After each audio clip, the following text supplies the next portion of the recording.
Craig Trojack, C-R-A-I-G-T-R-O-J-A-C-E-K. I'm the Public Information Officer for the Fort Worth Fire Department. Well, so level 3 hazmat, we've got different steps of how many resources we bring in. Level 3 is one of the highest that we have. Due to the circumstances of the event today, we weren't sure what types of products that we were going to be running up against, especially in the heat. So some of this stuff in the summertime in Texas has to do with us being proactive and calling in more manpower before we actually need it, just in case we do need it. With the heat being the way that it is, we try to rotate companies a lot more thoroughly than we typically would when it was March or February throughout the year. So knowing that we had a product, there was a roll-up door of a storage unit that had begun to kind of billow out a little bit, and so not knowing what the product was inside of that, but knowing the potential for it is why that level was called in today. So originally, when they did some initial testing before they were able to get inside of the unit, they got a hit back on alcohol-based hand sanitizer.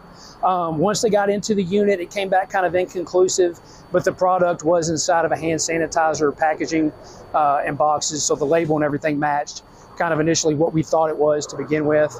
But like I said, we try to do everything that we can to make that confirmation. But between the initial readings that we got before we got into the location of the product and then seeing it being packaged the way that it was, we're going to go with it was alcohol-based hand sanitizer, just from different ways that people store their belongings. So it's not out of the ordinary for them to realize that there's doors or walls or whatever that are bulged out depending on the make of the unit that it's in.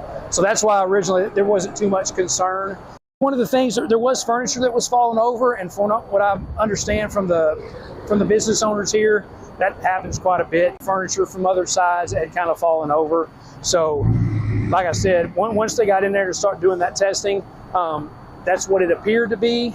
We don't think that the bulging of the doors was from the actual product itself. So what started the call was the business owners had been dealing with this unit for a little bit. Like I said, when they went back in there today to go look at it, in their opinion, the bulge had gotten a little bit bigger.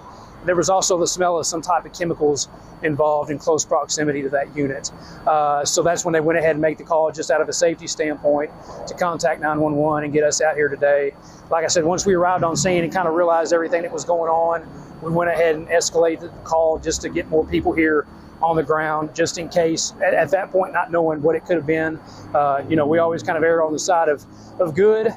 We'd rather be able to send companies home and not have used them than be called and having to wait another 5, 10, 15 minutes for crews to arrive when we actually need them. So we try to be very proactive in the fire service, and today was just one of those calls to help do that and try to help, the residents, for us to be our best.